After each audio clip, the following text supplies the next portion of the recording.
David, bienvenido al podcast. Gracias, primero de la temporada, con muchas ganas. Y nada, yo creo que para todos los oyentes, la primera es que nos cuentes un poco cuál ha sido tu camino hasta que has llegado a estar de VP de diseño en Payfit, y si alguien quiere replicar el camino, saber un poco qué onda, ¿no? Muy bien. Bueno, encantado, Álvaro, de estar aquí. Y bueno, pues explico rapidito. Hoy en día sí soy VP de diseño en Payfit. Quizás hablamos poquito. Ya habló Dani un poco de Payfit hace unas semanas, que había estado en Payfit. Y te cuento un poquito mi historia. Yo soy diseñador ahora, pero mi background es de ingeniería. Así que hice telecos en la UPC. Y bueno, rápidamente, esto fue en Barcelona, rápidamente me fui a Francia con mis últimos pasos de ingeniero a empezar una carrera laboral. En Francia empecé como ingeniero, pero muy rápido. A mi ingeniería tampoco me ha servido de mucho. Quizás me ha servido probablemente de un punto de vista mental, y luego podemos hablar de construcción y de estructura, pero si no, muy rápido me quise meter en el mundo de yo qué hago con esto, yo qué hago con estas ondas, con estas leyes, con estos principios matemáticos, qué uso le doy a todo esto, porque no me parecía útil ni evidente para usar. Bueno, en caso raro, me atraía más el usuario que hacer una tesis doctoral sobre el tema. Así que muy prontito entré, después de hacer mi proyecto de fin de carrera, hice código, MATLAB, COBOL, demás, pero muy rapidito, proyecto de fin de carrera, entré en Orange a trabajar. En Orange, en Francia, como ingeniero responsable del espectro radioeléctrico. O sea, Ostras. las frecuencias son pastel y hay que dividirlo en trozos, y cada operador pues quiere tener el trozo más jugoso, el que la frecuencia llega más lejos con menos aparatos, de manera muy simplificada. Y yo negociaba con países, mediante estudios tecnológicos, pues cómo hacer para conseguir Orange la mejor banda de frecuencias para emitir de manera pues más rentable. Conversación amena para unas copas, ¿no? Sí. Te contase muchas historias entre países. A veces iba representando un país. Yo iba representando Francia y ni siquiera hablaba francés. Entonces, conversaciones muy geopolíticas, además, en este tipo de cosas. Bueno, muy rápido esto lo dejé de lado y me fui rápido a la innovación en el departamento de I+D de Orange, llevando proyectos en los cuales la usabilidad ya empezaban a tener mucho más sentido positivo y sentido negativo. Trabajábamos sobre, por ejemplo, cómo llevar el ancho de banda, alto ancho de banda a zonas rurales en África, por ejemplo. Entonces, por eso te digo que tenía sentido y no, porque ¿cuál era la necesidad en aquellos momentos? ¿Qué necesidad tenían las personas que habitaban en esas zonas quizás poco pobladas para tener un internet de tanta banda de paso? Entonces, bueno, pues ahí es cuando el usuario empezó a entrar ya más a fondo en mi carrera. Íbamos a ver a las personas, hacíamos pues un poco de user research, intentábamos unir. Yo era jefe de programa de la parte de investigación y desarrollo, y entre la investigación y el desarrollo intentaba hacer ese puente de, vale, estamos investigando, somos un poco tecnopush, pero vamos a ver cómo esto se desarrolla después en una solución que tiene sentido. Esto te hablo, era el 2010, 2008, 2010, todavía no hablábamos mucho de UX. Ostras. Tuve una vida en Orange un poquito heterogénea, que correspondía a mi manera de entender la empresa y hacer diseño, que es entendiendo un poco de manera sistémica todo el producto y también el negocio de la empresa, para aterrizar rápido en los equipos de diseño de Orange, ocupándome de proyectos de B2B en Orange. Más que nada lo que sería la parte de SaaS que ofrece el operador a sus clientes cuando contratan la telefonía. Cuando contratas una línea de internet, pues tienes un paquete que la gente... En Francia pensamos que todo el mundo usa Gmail, y Gmail pues es una cosa a veces muy paricéntrico, Vale. que la realidad. No sé si lo he dicho, pero todo esto era en Francia, claro. Era en Francia y ahí me quedé 17 años. Ostras.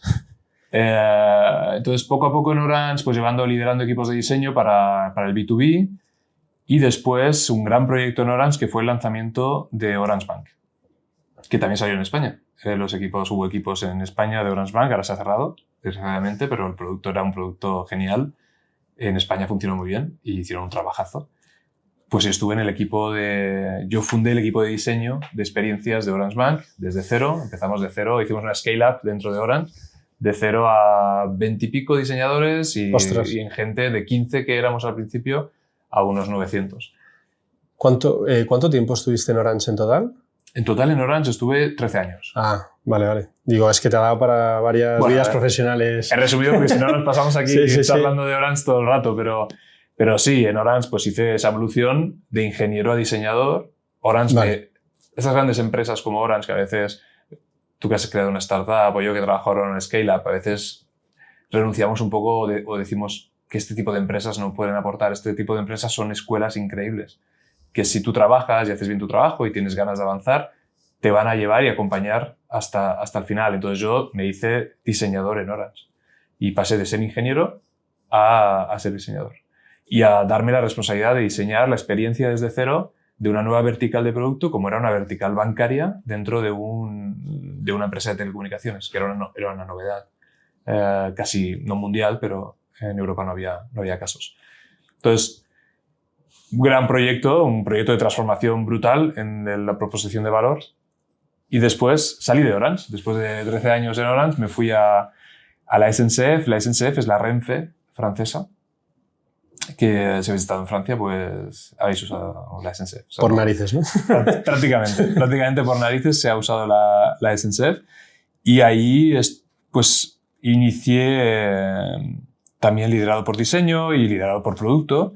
Iniciamos una transformación total de la experiencia de usuario de las aplicaciones de información de viajero y de la parte de e-commerce de la SNCF. Lo que sería, pues, podría ser la aplicación de Renfe y pues una aplicación de información viajero que no sé si hay equivalente ahora. ¿E-commerce qué es? ¿Toda la parte de checkout de tickets? Toda la parte de compra de tickets. Vale. Vendíamos más de 120, 130 millones de billetes. Y son aplicaciones que en Francia pues las amas y las odias al mismo tiempo, son tu compañero de viaje, las tienes en todos los bolsillos de todos los franceses. La SNCF es una institución en Francia y tienen, pues lo que dicen, mucha fierté, dicen ellos, mucho orgullo al respecto de esas capacidades de infraestructura que pueden tener, como el tren de alta velocidad, que fue una referencia.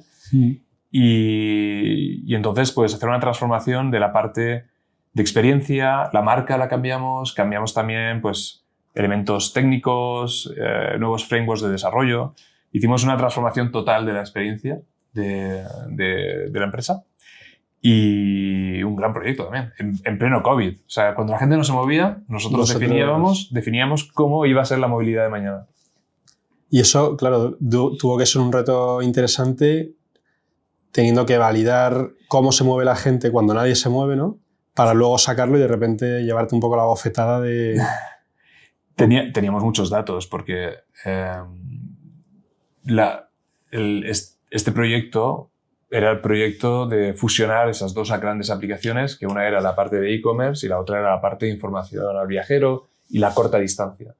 Un poco como Citymapper, por si puede sonar un poco más, Citymapper y Trainline. Como si hiciéramos una fusión entre Citymapper y Trainline, pues eso en una misma empresa. Entonces esas dos aplicaciones existían y seguían existiendo, mientras decidimos que íbamos a fusionar la propuesta de valor de esas dos aplicaciones en una sola, que gestionara la larga, la corta y la media distancia, y que fuera también una especie de plataforma en la que todo tipo de movilidad durable pues, fuera accesible a la gente. O sea, que la gente pudiera ir a la aplicación y coger una bicicleta, un monopatín, o un tren, o un metro, o un TGV, una larga distancia. Entonces, todo eso combinado, pues claro, venía de una cantidad de datos enorme de cuando la gente se movía. Entonces, es verdad que el COVID nos dificultó un poco la parte más de user research, aunque la hicimos. Hicimos etnografía, hicimos shadowing, viajamos con viajeros. Todo esto lo hicimos, pero es verdad que el COVID, claro, o sea, era curioso. ¿Hubo un confinamiento más agresivo que en España o parecido? Muy parecido, muy parecido. Vale. Creo que incluso empezó antes, me parece. No sé, a mí las fechas ya desde... Sí, bailan, pero... Antes COVID, post-COVID, me baila todo, pero creo que fue antes y acabó más tarde. Vale. Sí. Entonces, esto fue un proyecto enorme, cambiar un mastodonte, vamos a una empresa tan importante en Francia, con tantos millones de clientes, y hacer una transformación así de importante no se había hecho antes. Y se hizo, la salida fue un poco complicada, el change management en diseño siempre es delicado. Cuando cambias una cosa pequeña, ya tienes muchos usuarios que te dicen, pero ¿por qué has cambiado esto? ¿Pero qué diseñadores hay? ¿Pero no tenéis diseñadores? ¿Cómo se os ha ocurrido? Pues imagínate cuando cambias todo. Toda la aplicación, toda la experiencia. Toda la experiencia de usuario y que la cambias además con un proceso de diseño muy estructurado, un proceso de diseño creativo también, basado en intuición, en creatividad, pero basado en muchos datos. Y lo cambias, sí, quizás deberíamos mejorar quizás un poquito más la parte de acompañamiento del usuario, pero es mucha gente, o sea, son muchos millones de personas. El usuario no lee siempre, el usuario no lee, no suele leer. El usuario no lee nunca, yo creo, ¿no? No lee nunca, no suele leer. Y entre que explicamos mal y que el usuario no lee, pues se forma un combo perfecto para que del día a la mañana saliera una nueva aplicación que sustituía a la aplicación existente y que la gente se llevara una sorpresa. Bueno, son cosas que se aprenden. De la misma manera te digo que si hubiéramos hecho un rollout progresivo, es decir, 25 millones, una empresa pública que saca una aplicación y decide hacerlo millón por millón, no hubiéramos salido nunca, porque el primer millón se hubiera quejado y hubiera dicho que eso no puede ser, que dónde están los diseñadores. Y los otros 24 millones se hubieran quejado que cuando tienen acceso... Ni siquiera hubiéramos hecho un rollback. Hubiéramos dicho, no, demasiado riesgo. En este tipo de aplicaciones, y hay quizás otros casos de uso, hay que ir para adelante con una ambición medida, con una locura razonada, con elementos muy tangibles y muy potentes de la visión, de hacia dónde quieres ir y habiendo hecho un proceso que es capaz de racionalizar lo que de bote pronto te puede parecer como, pues quizás elecciones un poco audaciosas en diseño. Para que la gente tenga un orden de magnitud, ¿cuántas personas erais en el equipo y con qué frecuencia llegaban novedades a los usuarios? En el equipo de diseño fluctuaba. Pasamos de 60 a 30 por COVID, luego subimos a 45. Éramos un equipo de unos 45 diseñadores. ¿Y de producto? De producto y desarrollo, tech, sí. Éramos unos 250, 275. Es una gran empresa, ¿eh? La SNCF, la Renfe francesa, esta parte digital. Y lo que digo es que era el producto 1.0. Eran las organizaciones que crearon el producto, que crearon esta visión a través de una propuesta de valor medida, una propuesta de valor que satisface necesidades. Eran empresas de 1.0, que luego las nuevas 2.0, 3.0, en Francia pues la French Tech, con empresas como Payfit, la que estoy ahora, pues es un poco como el siguiente paso, pero era una escuela, algo así, ¿no? Es una escuela de producto, la SNCF. Entonces éramos capaces de poner en producción a la hora novedades y las aplicaciones, de nuevo, aplicaciones que tenían 20 millones de clientes, cada 2 semanas había novedades que aportaban valor en la aplicación. Nuevas funcionalidades, nuevas modificaciones, correcciones que hacían que la propuesta de valor fuera mejor. Salimos con un MVP, sí. Como todos. Y eso había que mejorarlo, claro. O sea, para llegar a esa propuesta de valor de un agregador de movilidad sostenible, pues eso no se hizo desde el primer día. Esto en producto, ya lo sabéis, o sales o no sales nunca. Si no quieres tener perfecto, no sales nunca. Así que bueno, fue un lanzamiento muy, muy instructivo. Qué bueno. Bebé. Fue otro bebé. El del banco fue un bebé, este fue otro bebé más visible que el banco. ¿Cuántos años estuviste en la SSF? Estuve 3 años y medio, más o menos. Sí, unos 3 años y medio, en el banco también unos 3 años. Yo creo que cuando tienes estos puestos de VP de diseño, que lideras estos equipos de diseño, son ciclos y al final puedes quedarte más, no hay ningún tipo de problema, pero menos es quizás que no te da tiempo a hacer nada. Te puedes quedar 6 años, 10, 20 años en la misma empresa y ser útil y no hay ningún problema. Pero menos de 3 me parece que el ciclo es demasiado corto. Interesante. Y ahora Payfit, ¿no? Sí, entonces al final pues Payfit fue la empresa que me ha dado la oportunidad de volver a casa. Yo soy de Barcelona, he vivido entonces 17 años, hemos resumido en 5 o 10 minutos, 17 años de vida en Francia y entonces con Payfit pues todo fue el molde perfecto para una necesidad perfecta. Yo quería seguir liderando equipos de diseño, quería dirigirme un poquito más al B2B, que lo había perdido un poco con la SNCF, que era B2C total, aunque teníamos una parte de B2B, pero era muy B2C. Quería volver al B2B, me interesa mucho este tipo de diseño, me parece que tiene un challenge especial, y Payfit necesitaba un VP de diseño en Barcelona. Así que, bueno, yo quería volver, he tenido 2 niñas que son pequeñitas y quería que volvieran a casa, y al final pues todo fue perfecto.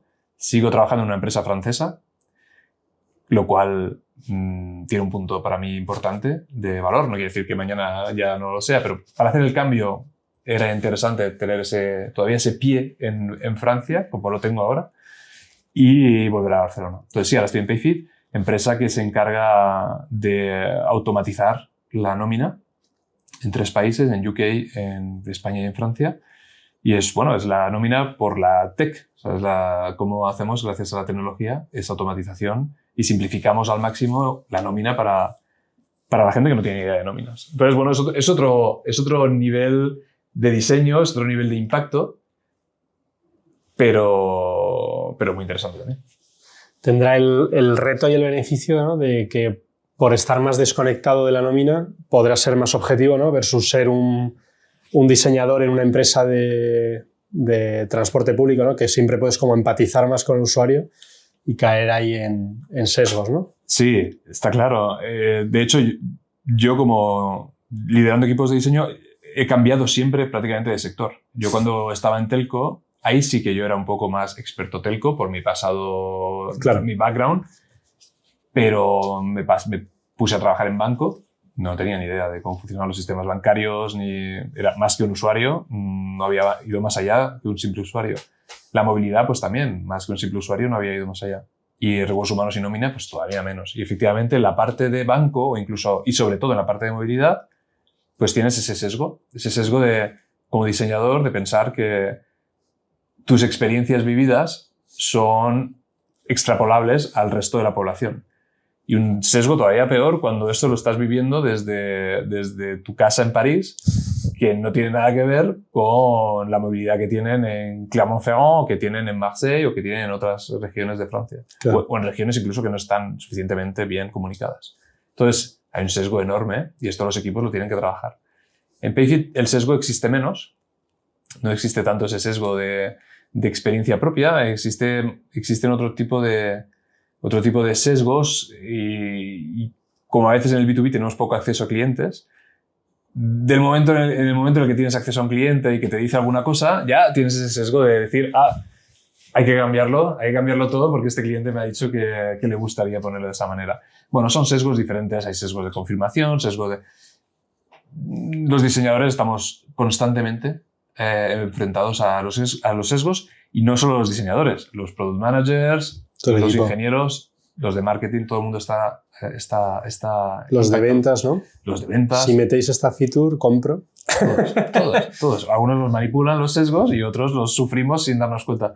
Lo único que puedo decir con los sesgos es, lo hablamos en la ProductConf también, pero lo más interesante de los sesgos es saber que existen y saber que puedes tenerlo. ¿Cómo evitarlo? Es muy difícil. Es que es muy difícil. O eres un experto, user researchers en los equipos que tenemos, que son capaces de modular ese sesgo y de intentar quitarlo. Hay momentos en que hay también que poner un poco de ROI, de Return of Investment, en lo que haces, y ahí sesgo va a estar. Lo importante es que sepas que está y que te ayude otra persona a analizar ciertos elementos para tener 2 visiones y que el sesgo se reduzca. Pero el sesgo está ahí, está bien y es rico el sesgo. O sea, al final nos ayuda a avanzar. Lo más importante es saber que existe. Qué bueno. Vale, yo tenía 3 bloques, porque me parece muy interesante que con ese journey que has descrito, que has empezado en desarrollo, has pasado, y me ha dado la sensación de que has pasado a diseño, pero siempre como muy involucrado en el negocio, ¿no? Nunca has sido el diseñador, voy a decir, purista de UI, que solamente se fija en la estética, sino que siempre con un componente de negocio muy, muy potente.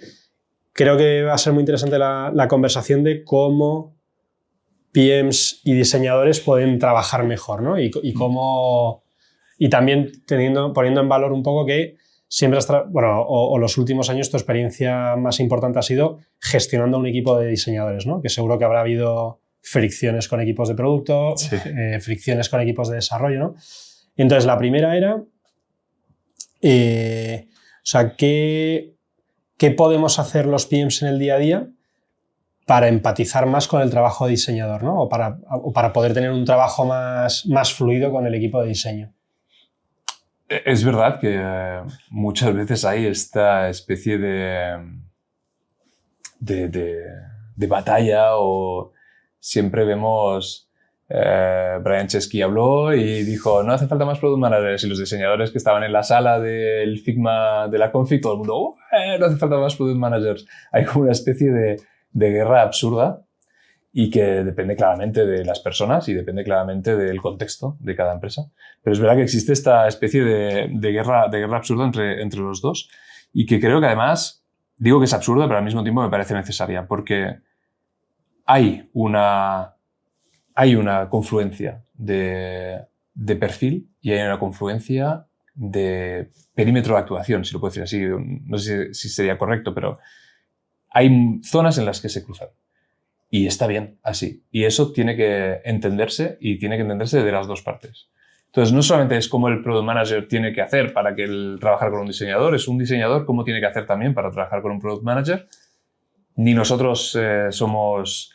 A veces el ego del diseñador es muy potente, ni somos divas ni del diseño, ni gurús del diseño, ni los product managers solo se dedican a venir detrás nuestro para decir, oye, que la feature tiene que salir. O sea, el valor no está ahí. Entonces, la relación tiene que ser por las dos partes. Pero respecto a tu pregunta, especialmente de los product managers, yo creo que hay algunas cosas que son interesantes, y hay un aspecto del diseño, tú lo has dicho cuando he hablado, que era un poco más relacionado con negocio, mi perfil. Soy ingeniero de base, así que tengo un perfil también a veces un poco más cercano a la parte más técnica. Soy capaz de quizás entender mejor, aunque estoy a años luz de estar al día en cuestiones técnicas, pero soy muy sensible a la parte estética. Y luego quizás entraremos en ese aspecto, porque a veces nos olvidamos de esa parte estética, de esa parte agradable de usar y de esa parte emocional. Pero creo que hay una parte muy importante de los diseñadores y que se desarrolla con experiencia, que es la intuición. Y la intuición, aunque seamos metodistas y que a veces pongamos en marcha ciertos modelos y métodos que nos permiten, pues, tener una cierta predictibilidad, una cierta industrialización de nuestro trabajo, hay que añadirle un grano de intuición. Y a veces los product managers, y sobre todo lo que no quiero hoy es entrar en clichés o en generalizaciones. Hay product managers que no son así, y hay diseñadores que no son de otra manera. O sea, hablo de casos hipotéticos, pero que me he ido encontrando. A veces el product management no entiende esa pizca de intuición, porque lo lleva mucho a métricas, lo lleva mucho a datos, lo lleva mucho a esto hay que entregarlo ya y no me cuestiones más de esos elementos. Y el diseñador tiene esos dos aspectos. Tiene ese aspecto de cuestionar, y te voy a cuestionar, y te voy a preguntar, cosas que tú ya te has preguntado, pero te las voy a preguntar porque yo necesito preguntármelas. Y el otro lado es ¿y por qué has hecho esto? Pues hay una pizca de intuición. Y creo que es importante esa intuición en los diseñadores. La user research es importante, los datos son fundamentales, el conocimiento del negocio es fundamental para un diseñador y muchas otras cosas, pero añadamos una pizca de intuición a lo que hacen. Y eso creo que a veces de Product Management tienen que abrazarlo más. Tienen que decir, oye, vale, muy bien, pues esa intuición la acepto y vamos a trabajarla conjuntamente. Y la parte que te decía esa parte de cuestionamiento. Bueno, pues no me lo tomo mal. No creo que me estés preguntando cosas que me estén haciendo perder tiempo. Me estás preguntando cosas que quizás, aunque yo ya me la haya preguntado, esa misma pregunta, me pueden hacer encontrar pues un punto de entendimiento mejor. Es que me encanta como lo has dicho, porque, o sea, por dos partes. La primera, creo que la batería de preguntas es un tema de que si queremos resolver un problema que vamos a decir que por definición es complejo, ¿no? Lo primero es que tenemos que compartir el contexto, ¿no? Si no tenemos un contexto compartido de cómo es el problema, y evidentemente si la relación que estás describiendo normalmente es que el product manager ha refinado un poco el problema o acotado el dominio, muchas veces en el handover de ese problema no se transmite todo ese conocimiento, ¿no? Entonces, ostras, yo hay veces que lo digo al revés, ¿no? Oye, me estás haciendo pocas preguntas. O sea, te he dicho solamente una... Eso es perfecto, eso es perfecto. O sea, si el Product Manager reacciona así, perfecto. Claro. Y la otra que has dicho, el tema de la intuición, ¿no? Que como Product Managers hay veces que nosotros también defendemos nuestra intuición de negocio o nuestra intuición de... ¿no? Como la frase está de el Product Management es arte o ciencia, ¿no? Y últimamente como que se oye mucho, ¿no? Es un arte porque... Ostras, el no ver que en la parte homóloga tanto de diseño como de tecnología también esa parte de arte, decir, ostras, no me cuestiones... O sea, esta es mi parte de arte también del desarrollo de producto, ¿no? O en tech también. No me digas si es una tabla o dos, déjame esa parte de arte a mí técnica, ¿no? Me parece súper acertadas las dos.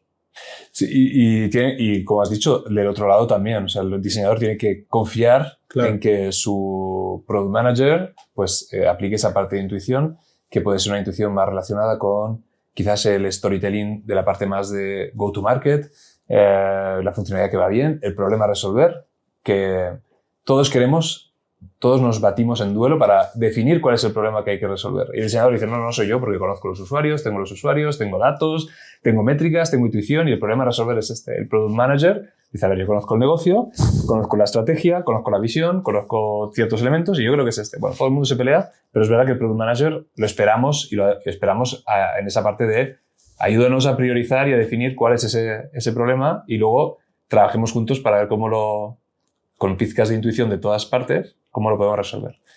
Entonces, y luego hay otra parte que quizás es un poquito distante a lo que estábamos diciendo, pero hay otra parte que a mí me gusta insistir mucho, es que en la parte de Product Manager, aparte de los típicos, de que el diseñador no está puesto en la parte de Discovery, que a veces el diseñador llega muy tarde, que se le considera más una agencia de diseño para que ponga un botón que para...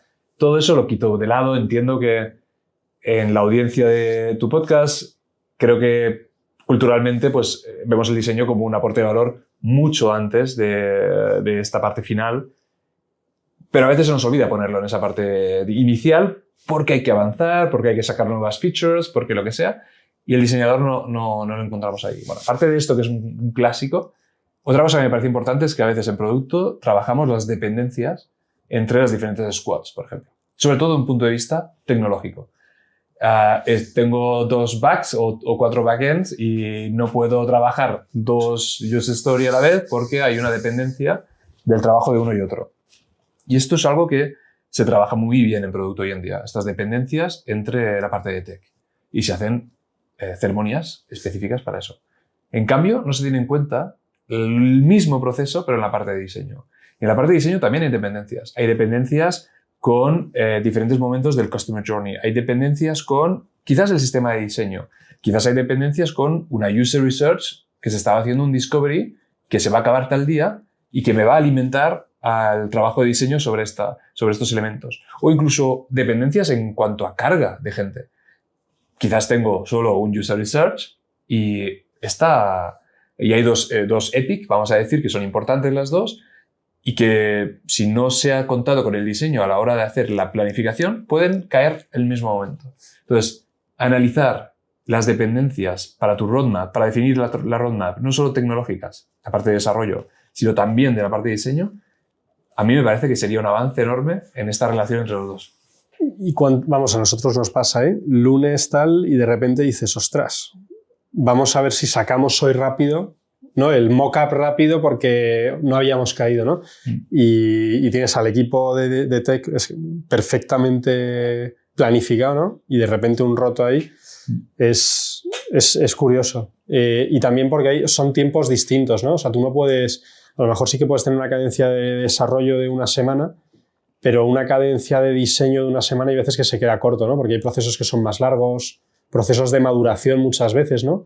Sí, es ahí también donde el Product Manager puede ayudar. A veces los diseñadores nos dan una fase de discovery y decimos, vale, pues espérate, porque ahora voy a hacer una visión del producto o de la feature, voy a hacer un benchmark, voy a explorar, voy a hacer diferentes versiones, iteraciones. nos encanta hacer iteraciones a los diseñadores. Y en ese momento sí que te puedes encontrar en que la roadmap pasa a un segundo plano y estoy haciendo de la sobrecalidad. O sea, estoy haciendo más calidad de la que el producto necesita en ese momento, la que el product manager necesita, incluso que el cliente necesita. Entonces, el product manager nos ayuda a decir, vamos a estructurar mejor. En contra de ese ROI que decías antes, ¿no? Sí, efectivamente. O sea, hay cosas y el diseñador a veces le falta esa pizca de capacidad de priorización, esa pizca a veces de entender el business o el producto de manera mucho más business para parar, para que haya momentos en los que diga, vale, pues esto es suficientemente bueno como para que pueda ser puesto en producción. Y no hace falta que sea la mejor experiencia final, porque como el MVP que decíamos antes, pues si nos basamos en eso no acabamos nunca. Entonces, Product Manager también ayuda a eso, también ayuda a esa parte. Y aquí, mira, tenía yo una pregunta apuntada. Nosotros diferenciamos mucho entre el usuario y el comprador, ¿no? Que el comprador también interactúa con el producto, o sea, no es meramente el CFO que paga, ¿no? Como diseñador, ¿cómo piensas mentalmente en ellos o cómo interactúan ellos o cómo, no sé, cuál es tu visión un poco como diseñador de esos dos roles dentro del producto? Esto es fundamental, de nuevo, tener consciencia de eso, de que existen los dos. Y sobre todo pasa esto en B2B. En B2C es un poco diferente. Normalmente el buyer es el mismo que el por ventaja, que el user, user. por suerte. Pero a veces el buyer te juega una mala pasada y te compra cosas que tú no quieres, como B2C. Pero sí, entre el B2B es fundamental diferenciarlos, ya no solo en la parte de sales, efectivamente, sales, go-to-market, toda la parte del ciclo de adquisición, pero también en el ciclo de producto.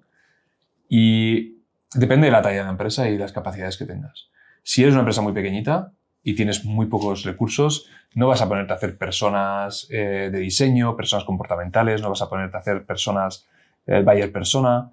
Al menos simplemente tienes que el equipo tener conciencia de que existe y de que no están diseñando para las mismas personas y que el equipo de diseño tenga esta separación muy clara y que se haga pues un poco como a la Amazon, un one-pager. Hacéis un one-pager con una descripción un poco de proto-persona, prototipo, escrito pues en una reunión de 3 horas, en un workshop que se hace entre diseñadores, product managers y quizás incluso sales, para definir un poquito los rasgos de comportamiento, los rasgos que le dan importancia, cuáles son los clics que son importantes en el uso o en la compra. Entonces, todo es modulable y no hay una verdad absoluta, ni en las organizaciones. Cuando alguien dice, no, lo mejor es organizarse de esta manera, en squads, pues depende. Depende de cada empresa, cada organización es buena. Pues cada manera de tratar esa diferencia entre buyer persona o user persona, lo importante es tratarlo. Da igual cómo lo trates, lo importante es tratarlo. En Payfit, por ejemplo, lo hemos tratado de manera un poquito más avanzada. Hemos hecho estudios, hemos hecho de la user research, hemos hecho pues muchas entrevistas para definir esos dos perfiles. Y hemos encontrado incluso que hay un buyer persona que se acerca a un user persona. ¿Y por qué? Pues porque en el B2B a veces vamos más abajo y cuando vamos a segmentos, a partes del mercado que son pequeñas empresas, pues ahí ya todo se confunde. Y el B2B se vuelve en B2C. Por eso la experiencia, por ejemplo, que tengo yo en el B2C es interesante en estos aspectos porque tenemos que empezar a tratar el B2B como B2C. Y entonces, ¿quién compra? Una pequeña empresa que se acaba de montar, una startup con 2 empleados. El que compra lo va a usar. Entonces ahí ya, cuando son pequeñitas las empresas, el buyer persona y user persona son los mismos. Entonces, bueno, hay que hacerlo con lo que se tiene y con lo que se puede, pero saber que existen. Y en esta línea hay una cosa que me ha gustado, dices, oye, nos juntamos diseño con producto e incluso go-to-market. ¿Dónde has visto que el diseño salga más allá del usuario y un buen diseño afecte a un mejor go-to-market? O sea, ¿qué pasos hay que dar para que el diseño salga del producto y se empape más en todo el user journey del comprador y del usuario, ¿no? Sí, en lo que sería un poco el Customer Life Cycle. Sí. Bueno, eso lo he visto yo en Payfit, porque lo he puesto en marcha. Pues igual nos puedes contar. Y lo puse en marcha también en la SNCF, en la Renfe francesa. sea, yo no concibo el diseño, soy un tío de producto, he trabajado en producto de hace muchos años ya, pero el producto no es el todo en la empresa y no es el todo en el life cycle del cliente. El cliente va primero tener una awareness mediante, mediante marca. La marca, que viene, muchas veces está en la parte de marketing. En Payfit nosotros tenemos la parte de marca, pero la parte de marca más tangible, los ads y los soportes de marca y también la marca que se traduce en el producto. Pero bueno, trabajar con marca sobre ese aspecto, trabajar con los equipos de sales, trabajar con PMM. PMM es fundamental para el diseño, para entender cuál es... ¿Qué es PMM? Product Marketing, por favor. Vale. Product Marketing. Product Marketing Management, pero sí, Product Marketing. Entonces, ¿cómo se va a trabajar ese time to value? ¿Cómo vamos a hacer que los clientes hemos diseñado la mejor funcionalidad del mundo y no la usan porque ni siquiera saben que existe? Entonces, ¿cómo ese storytelling de las funcionalidades va a llegar y cómo el Product Marketing nos puede ayudar a cerrar ese ciclo? ¿Y cómo el diseño puede ayudar al Product Marketing, al go-to-market que hablabas, para crear finalmente ese storytelling? ¿En qué momentos del Customer Journey podemos reforzar ese storytelling o ese time to value para que el cliente pueda apreciar el valor de lo que producimos? A veces el cliente no ve el valor, no ve la funcionalidad y pocas veces quitamos las funcionalidades porque somos muy malos a quitar, somos muy buenos a añadir, pero malos a quitar. Pero a veces quitaríamos cosas que en realidad tienen valor, pero simplemente que hemos hecho un mal go-to-market. Entonces, trabajamos con Customer Success en diseño, pero prácticamente es nuestro aliado principal en diseño, porque todo lo que no se pasa en el producto va a la parte de Customer Success. Si no hacemos bien el producto, van a haber más contact rates, van a llamar más clientes, va a ser mucho más costoso al final y va a hacer que incluso el Customer Success, que es una entidad de valor proactiva, de valor hacia el cliente, pues se convierta en un tratamiento de reacción al cliente, tratamiento de incidencias básicas, un coste sin ningún valor. Entonces, el diseño es sistémico y yo lo entiendo así y yo lo he puesto así en marcha en las diferentes empresas. Es sistémico y ayuda a todas las fases del Customer Life Cycle. Mejor o peor, de manera más organizada, más desorganizada, con pequeños pasos, un poco envolvente. Empiezas con CS, empiezas con la marca y poco a poco pues generas una visión del Customer Journey, uso la palabra que es un poco rimbombante, pero sistémica, al final es sistémico. En la SNCF, en la Renfe francesa, pues poco servía, aunque no teníamos mucho la mano en todo el Customer Life Cycle, pero intentábamos al menos prever qué pasaría en la experiencia física. Definimos la experiencia digital, que es un poco el hilo conductor de un viaje, pero ¿qué pasa si algo va mal en la estación? ¿Qué pasa si algo va mal en el tren? Entonces, mirar todos estos aspectos del servicio, más allá del producto en una organización, pues te permite encontrar a veces elementos diferenciadores. Y sí, el diseño puede ayudar al Product Marketing y sí, el diseño puede ayudar a Customer Success y al revés también. Esto justo estaba mirando, quería decir bien el apellido, el libro de Build, ¿lo has leído? De Tony Fadell. No. ¿Lo conoces? Es el de... Este fue lo digo medio mal, pero fue o el director del proyecto del iPod y del iPhone y luego fue el fundador de Nest. Y contaba justo una historia alrededor de Nest que, bueno, básicamente cómo habían analizado desde el proceso de, voy a cortarlo, ¿no? Pero desde la compra hasta la instalación, un poco cuál era todo el flujo y detectaron que el punto de fricción más gordo era el encontrar el destornillador dentro de tu casa, ¿no? Total, que fueron un paso más allá y en vez de meter el destornillador que necesitabas para la instalación, diseñaron como un destornillador hiper chulo con varios cabezales y tal y lo incluyeron para que, por un lado, la parte de experiencia e instalación fuese la leche, pero luego ya como recurso de marketing, recurso para tener ahí en el Nest Store, lo convirtieron como en algo icónico, ¿no? Y me parecía una historia súper chula en este sentido de cómo sacar el diseño de lo que es puramente ese producto, ¿no? Para hacer una experiencia increíble, ¿no? Sí, exacto. Y sobre todo que hay muchas oportunidades y que es una pena de que no haya sincronización. Y ¿Te puedo dar algún ejemplo? Me cortas, sí, dale. Que me voy mucho por las ramas. Pero, por ejemplo, la parte de Customer Success.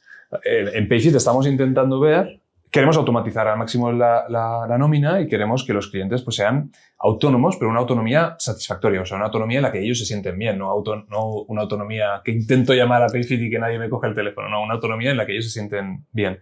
Y al mismo tiempo queremos trabajar en qué momentos pues, ese Customer Success que aporta valor puede añadir la proactividad, puede añadir ese human touch que las tech intentamos casi a veces hacer desaparecer. Y no siempre hay que hacerlo desaparecer, pero hay que ponerlo en el buen momento, en el buen sitio. Entonces, si no hablamos con CS, con Customer Success, si no sincronizamos, si no hacemos workshops, si no mapeamos el Customer Life Cycle, no encontramos esos momentos en los cuales una llamada de un humano para este tipo de perfil puede ser diferenciante. Y lo mismo con la parte de marketing. Marketing puede hacer su nurturing, enviar mails. Nosotros trabajamos mucho la Customer Education porque la nómina es algo complejo y hemos mapeado pues, prácticamente las necesidades, en diseño hemos mapeado las necesidades de contenido, de educación al cliente a lo largo de su life cycle. Para que cuando tenga que hacer una acción haya tenido la oportunidad de formarse, entre comillas, para que ese momento de acción no sea algo completamente nuevo o que no entiende. ¿Y qué pasa? Esto lo puedes hacer solo en la aplicación y basarnos solo en el in-app guidance, o lo puedes trabajar con equipos de marketing y que, por ejemplo, tú sabes que en este punto tu in-app guidance no es suficiente y quizás pues, puedes lanzar una estrategia de nurturing sobre un tema específico. O, quién sabe, 2 semanas antes de la primera payroll hay un webinar que se propone a un cierto tipo de segmento de clientes. Y esto solo lo puedes hacer si combinas la experiencia transversal del usuario en el producto, pero también fuera del producto. Claro. Y es enriquecedor para todos, al final. ¿Cómo pueden los product managers encontrar un equilibrio sano entre la funcionalidad pura, ¿no? Y aquí, sobre todo, yo creo que pensando en productos B2B, donde tenemos a ser más directos y más ariscos, ¿no? Esa funcionalidad, la estética y luego la accesibilidad de la propia función. Sí, esto es verdad que a mí es un tema que me gusta mucho y hablé de eso en la ProductConf porque dentro de los sesgos o de los principios que tenemos como diseñadores o como product managers o incluso como tech o incluso como equipos de estrategia, pensamos que la parte de B2B tiene que ser funcionalidad, eficiencia. Que la parte, cuando tocas aspectos más gubernamentales o de entidades públicas, pues es la accesibilidad, inclusividad, accesibilidad. Y cuando es el B2C, pues te puedes permitir que sea bonito y que sea agradable al uso y que sea simple. Y parece que cuando trabajamos entonces en B2B, si volvemos a nuestro aspecto B2B, pues que tiene que funcionar. Y si funciona, pues el cliente va a estar contento porque va a encontrar sus automatismos, su eficiencia y va a encontrar finalmente pues lo que está buscando, un servicio que le permite ser eficiente. Pero trabajamos muchos años de nuestra vida, trabajamos muchas horas delante de los ordenadores, pasamos mucho tiempo fuera de casa o en casa teletrabajando, haciendo ese clic, haciendo ese proceso completamente eficiente en el cual se le ha quitado toda naturaleza del lado agradable o del lado incluso estéticamente bonito. Pues realmente el impacto que tenemos es brutal. Hice el cálculo que lo encontré en estadísticas que se encuentran en internet, pero más o menos que trabajamos 13 años de nuestra vida, con todas sus horas y todos sus días trabajamos 13 años. Lo único que hacemos más que trabajar es dormir. Entonces, ¿por qué no podemos ir más allá? O sea, una pequeña... Ahora voy a aparecer yo aquí el filósofo del diseño y que, ¿sabes? Pero, o sea, una pequeña sonrisa, un pequeño momento de... ostras, pues mira qué bien me ha dicho que he hecho bien la paga, pues cada mes la celebración de que he hecho bien la nómina es un poquito diferente y me saca una pequeña sonrisa. O cada día cuando voy a coger el servicio, pues es rápido, es ágil, es eficiente también, pero es agradable. Y yo lo uso cada día. Y cada día esa pequeña micro sonrisa, pues cambia el estado de ánimo. El diseño es capaz de cambiar comportamientos de uso, comportamientos de la manera que abrimos puertas, comportamientos de lo que hacemos prácticamente todo. Pero el diseño o el producto puede cambiar también pues, un estado de ánimo. ¿Por qué el B2B HR tiene que ser aburrido? ¿Por qué hablar de energía tiene que ser aburrido? ¿Por qué? No tiene por qué. Entonces, es un mindset que hay que trabajar. Es verdad que nosotros en nuestra estrategia en Payfit vamos ahora hacia empresas más pequeñas y ese mindset pues de manera prácticamente mágica se está creando porque la gente entiende que vamos a un segmento en el que lo que decíamos antes, B2B y B2C se fusionan. Pero es que me da igual, un Salesforce ya lo hace. O sea, un Salesforce también tiene en cuenta ese aspecto emocional, ese aspecto en el cual esa pequeña emoción positiva o esa gestión de la emoción negativa, da igual, o la generas la positiva o maximizas la positiva o gestionas la negativa, es importante en el B2B. Porque, de nuevo, trabajamos muchísimo, trabajamos muchas horas. Entonces, bueno, y ese trabajador de esa fábrica o ese trabajador que usa ese software, pues tiene a lo mejor un Android última generación o tiene un iPhone o en su casa tiene una televisión con un sistema domótico, yo qué sé. O sea, no hay que limitarse. Después, no puedes hacer... Hablaba que la parte de B2C, la parte más de cliente, es que sea agradable y que sea simple. Bueno, pues la simplicidad es un concepto complicado, ¿eh? Lo de simple o no simple. ¿Qué es simple? Nosotros en Payfit no podemos hacer una página como Google. Claro. Ni podemos hacer una... Crea la nómina y un botón, ¿no? Claro, o sea, sí, eso aún podríamos, pero lo que no podríamos decirte al final, oye, mira, Álvaro, tu sueldo es tanto. Y ya está. Y no decirte nada más. Entonces, la simplificación de los servicios, lo que tiene que ser contextual a tu producto, a tu servicio. Y lo que puede ser simple en Payfit, pues a lo mejor puede parecer complicado. Pero hay que intentar buscar esa simplicidad hasta el máximo que tu contexto te lo permita. Para eso yo entiendo, o sea, nosotros hemos intentado hacer algún ejercicio de estos y siempre necesitas como darle un tono y una marca o un tono y una personalidad a la marca, ¿no? Por lo que dices, creo que un poco apuestas porque en B2B esto cada vez va a ser más normal, ¿no? Y las empresas que dejen eso un poco de lado se van a quedar desmarcadas o... Sí, a ver, yo creo que nosotros trabajamos mucho el diseño de marca, el diseño de una experiencia que tiene sentido. Y marca, no hablo marca de un logo, de marca de... Eso no es la marca. No, yo estaba pensando más el ejercicio que hizo Duolingo de darle como demasiado carácter al búho, ¿no? Sí, eso sí que es marca pura. Al final es un icono, no es el logotipo, pero es prácticamente el icono. No, me refiero más a... No sé si conoces la campaña que hicieron de Duolingo está triste porque no te has metido. Sí, eso sí, pero eso lo hacen a través del avatar. Con el avatar. Por ejemplo, Alan, también, Scale Up francesa, tiene no es un oso, ahora me matarían porque no es un oso exactamente, pero es algo parecido a un oso, y que también lo pueden personalizar y lo hacen, pues finalmente hacen que naturalizan un poco más ciertos procesos que son a veces más aburridos.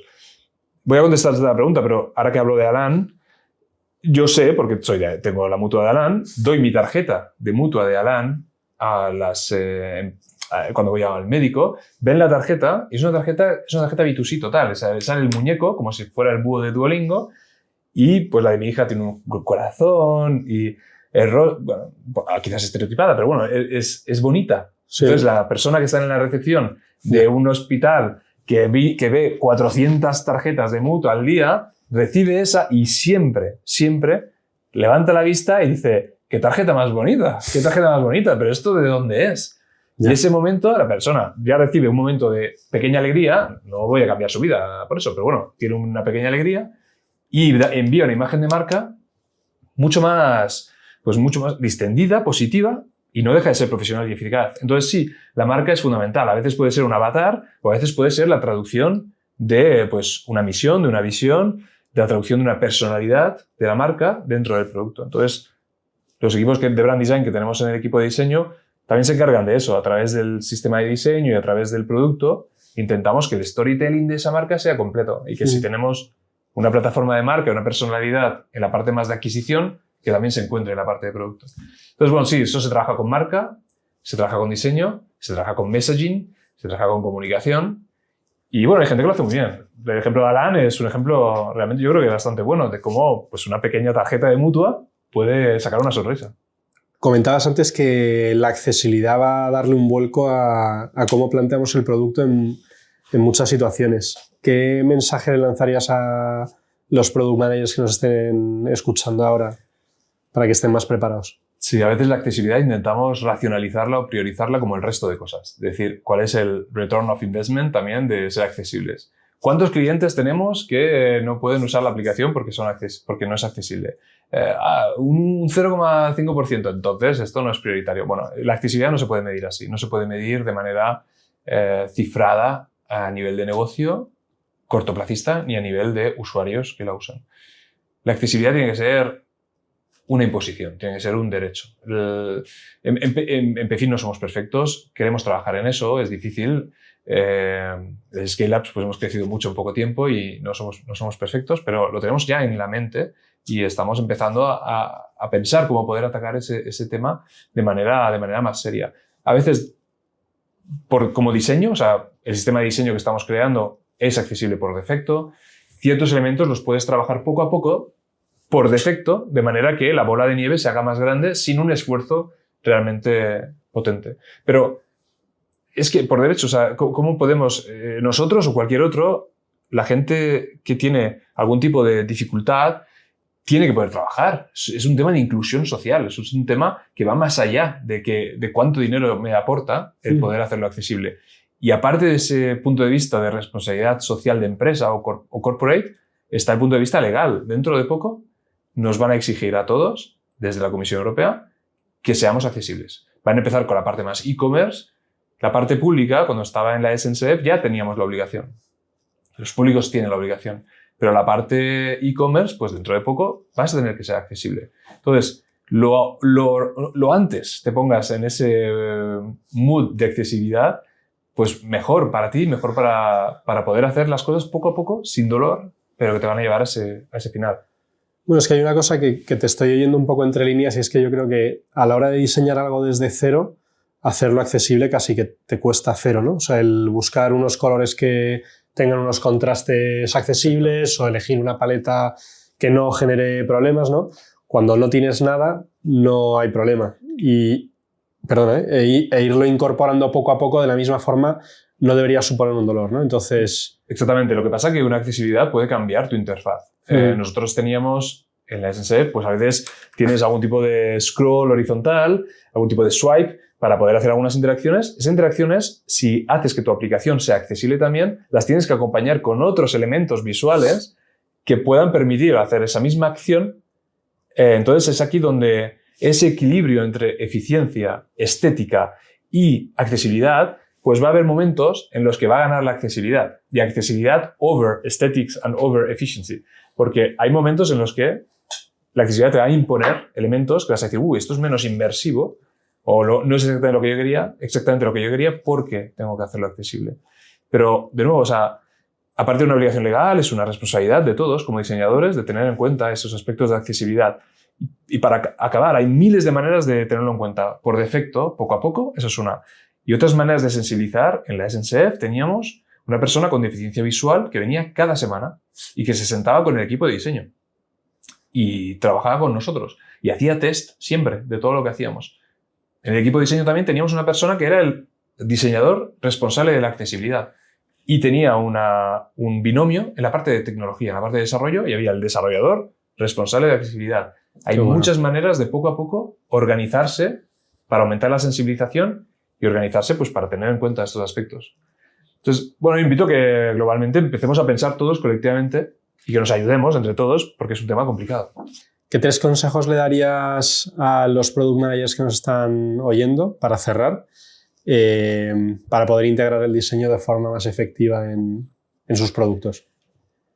Bueno, uno es la intuición, lo de la intuición que hablábamos. Yo creo que esto es importante, dejar que vuestra intuición y que la intuición del diseñador que se encuentren y que se hablen y que se respeten esos niveles de intuición.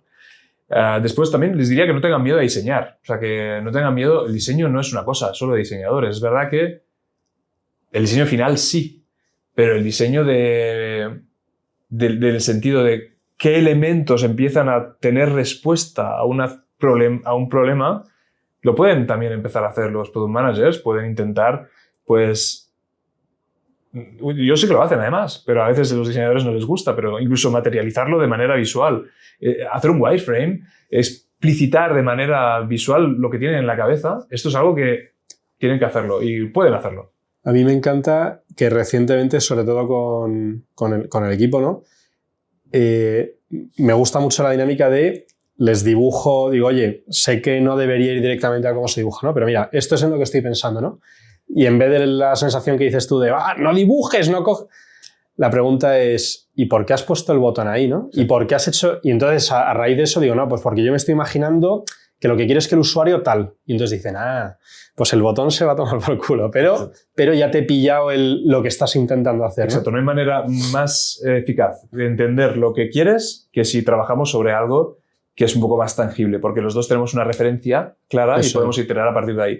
Ni tú te lo tienes que tomar mal si al final el diseño no tiene nada que ver con lo que has dicho, ni el diseñador se tiene que tomar mal porque tú le vienes con un diseño. Entonces yo creo que para que integre mejor el diseño es que diseñen. No van a ser nunca los expertos finales en Figma para entregar, o sea, ni van a ser expertos en user research, porque ya hay expertise, ya hay gente que se dedica a eso y no pasa nada, pero es importante que se lancen y que no haya problema.